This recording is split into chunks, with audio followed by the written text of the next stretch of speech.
आक्सीकरण संख्या की दूसरी वीडियो में आप सब लोगों का स्वागत है। पहली वीडियो में हमने आक्सीकरण संख्या संबंधित नियम पढ़े थे। 9 नियमों को हमने लिखा, काफ़ी विस्तृत नियम थे। ये थे, सामने ग्रीन बोर्ड पर आप ये देख रहे होंगे। यदि हमको इतनी बातें पता हों तो हम लगभग 90% आक्सीकरण संख्या से संबंधित नियम कर सकते हैं। यौगिकों में हाइड्रोजन की आक्सीकरण संख्या +1, यौगिकों में FCl-Br की आक्सीकरण संख्या -1, O की आक्सीकरण संख्या -2, फर्स्ट समूह के तत्व LiNA की आक्सीकरण संख्या +1, सेकेंड समूह के तत्वों की आक्सीकरण संख्या BeMgCa की +2 होती है। इसके साथ साथ हमको थोड़ी सी बातें और भी ध्यान रखनी है, जो कि हमें आगे आक्सीकरण संख्या से संबंधित न्यूमेरिकल करने में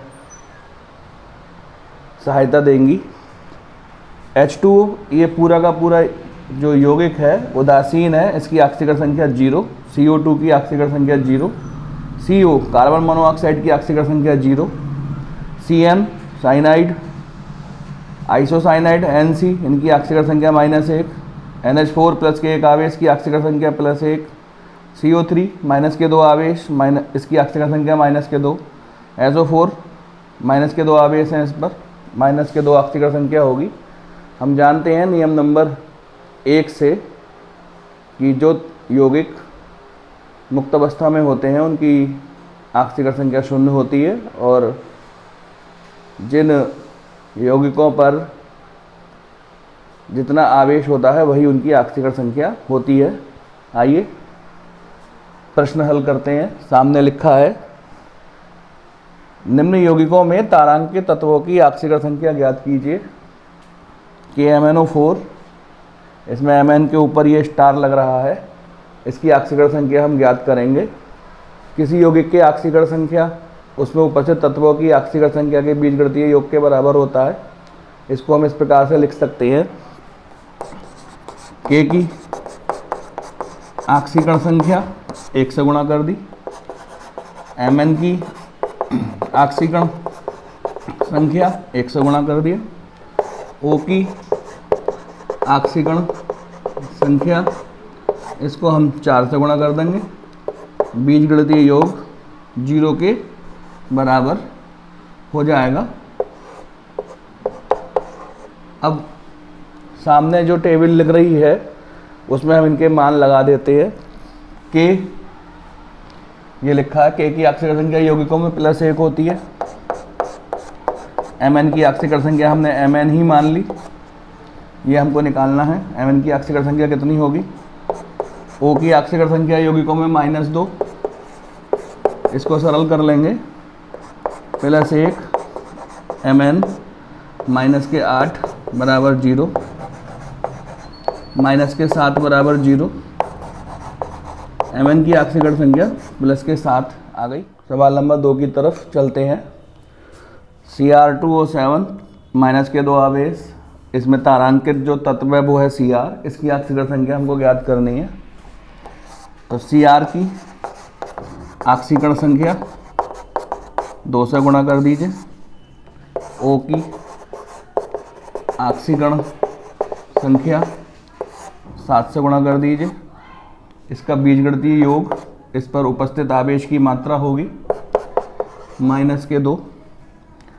Cr की आक्सीकरण संख्या Cr मानते हुए और O की आक्सीकरण संख्या 2 लिखते हुए इसको हम सरल कर लेंगे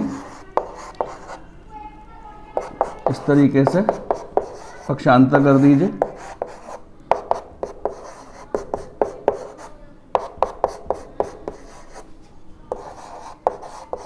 तो Cr की आक्सीकरण संख्या +6 प्राप्त हो जाएगी।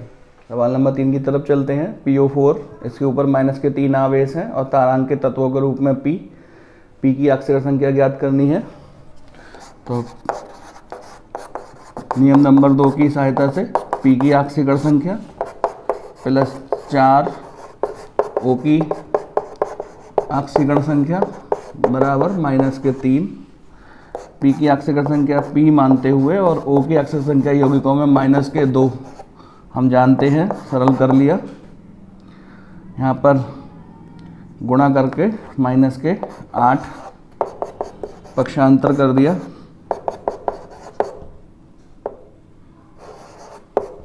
तो P की आक्सीकरण संख्या प्लस के 5 प्राप्त हो गई। MnO4 माइनस के 1 आवेश में Mn की आक्सीकरण संख्या निकालनी है। Mn की आक्सीकरण संख्या और O की आक्सीकरण संख्या हमको मालूम है, ये माइनस के 2 होती है, 4 से गुणा कर देंगे क्योंकि 4 परमाणु हैं इसके, सरल कर लेंगे, पक्षांतर कर लेंगे। इस प्रकार Mn की आक्सीकरण संख्या 7 प्राप्त हो जाएगी। HNO3 में N की आक्सीकरण संख्या निकालनी है। H की आक्सीकरण संख्या हमको मालूम है, यौगिकों में 1 होती है, N की आक्सीकरण संख्या N ही मान ली, और O की आक्सीकरण संख्या माइनस के 2 होती है, 3 इसके परमाणु हैं, 3 से गुणा कर देंगे, सरल कर लेंगे। कमेंट बॉक्स में आप करके बताएंगे कि N की आक्सीकरण संख्या कितनी आई। सामने 2 प्रश्न लिखे हुए हैं। H2SO4 में S की आक्सीकरण संख्या निकालनी है। H की आक्सीकरण संख्या प्लस 1 होती है, 2 से गुणा कर देंगे हम इसकी।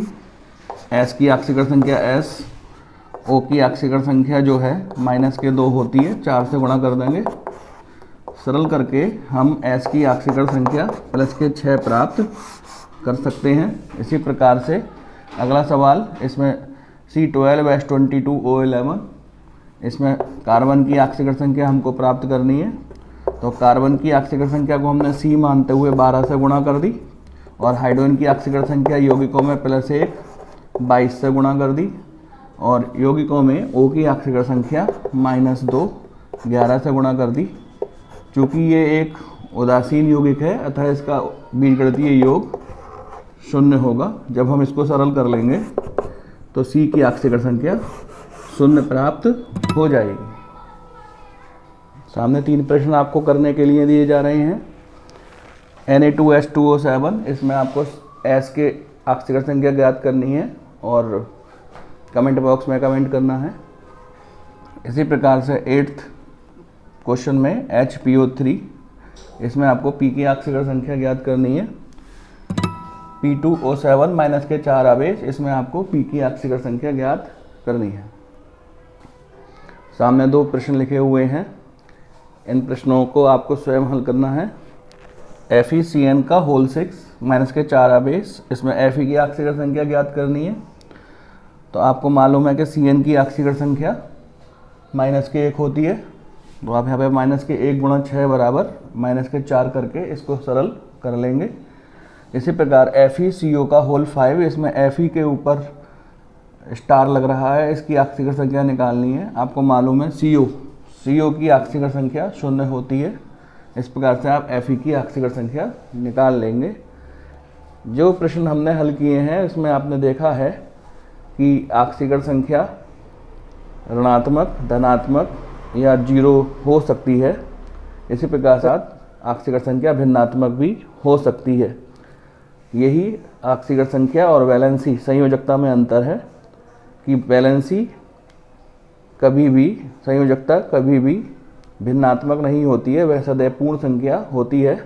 एक मुख्य अंतर, आक्सीकरण संख्या भिन्नात्मक होती है जबकि संयोजकता भिन्नात्मक नहीं होती, वह सदैव पूर्ण संख्या होती है।